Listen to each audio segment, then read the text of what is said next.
And Leader, it's good to see you. And, you know, I can ask you a question. We're going to talk about the SPR, but I can hear what you're going to say that, you know, we're going hat in hand to autocrats when we ought to be drilling more here. I can already hear that coming. So I know what you're going to say. So the first thing I want to ask you, next year when you're coming on the show frequently, am I going to be calling you Speaker McCarthy?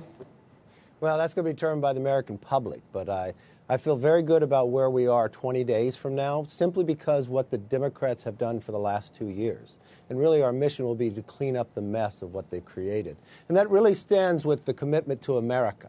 Yes, I'm plugging it because it matters. I want this election to be about ideas. I want this election that voters make a decision on what direction they want America to go. And one of the key issues here is what they have done to the energy industry in America, what they have done to America by making us dependent, worried what Russia or Saudi Arabia even say. But now he's playing politics with something much more.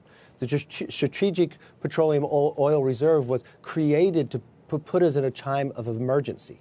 This is a political emergency to the Democrats. That is why he's using it. But he's already used it so far that it's down the lowest it's been in more than 40 years. If we were to have a hurricane in the Gulf or another emergency, we would not be prepared. He's already used 1/3 of it. He's put America in jeopardy, just like he put America in jeopardy on the very first day when he has started attacking the energy industry. And believe me, I believe in all forms of energy. Every study, even coming out of the president, we're going to need 50% more going into the future for the next 25 years. So we need to expand our grid, expand our capability. That means all the above, not picking one form of energy and putting America in jeopardy. But, Leader, I mean, Republicans also are very aware of how inflation is impacting, you know, people in the country. And is it a crisis? Is it the kind of crisis the SPR was actually designed for? Probably not. But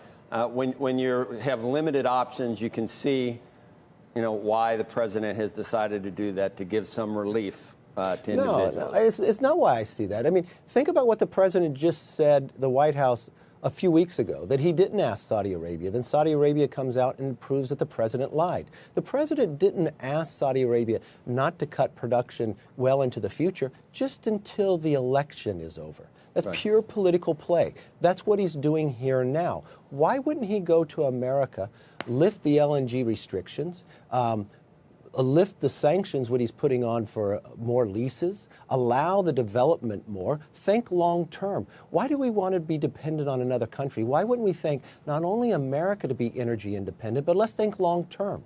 Why don't we make China dependent on American natural gas? If you're concerned about the environment, American natural gas is 41% cleaner than Russian natural gas.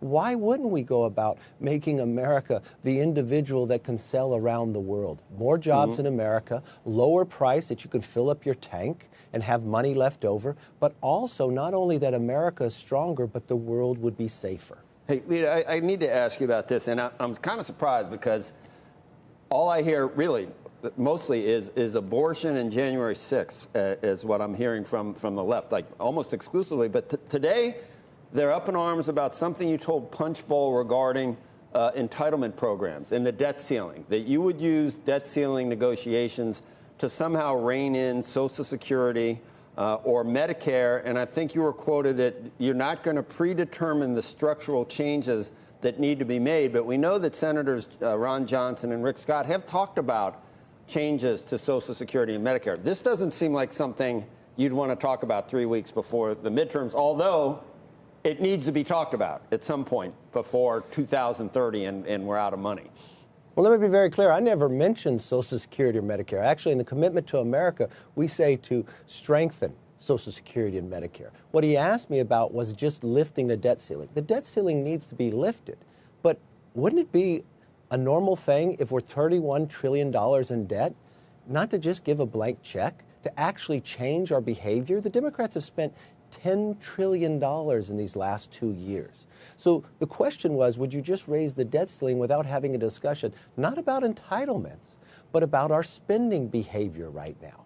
And my question would be, we have to change our behavior. We can't continue down this path. I don't think anybody would think they would just go about giving this administration a blank check. So yes, I know that the debt ceiling needs to be raised, but I also know I'm going to strengthen Social Security and Medicare. I never brought them up. That is where the Democrats continue to try to put something else out there. We're focused mainly on an economy that's strong, a nation that is safe, a future that is built on freedom, and a government that is accountable.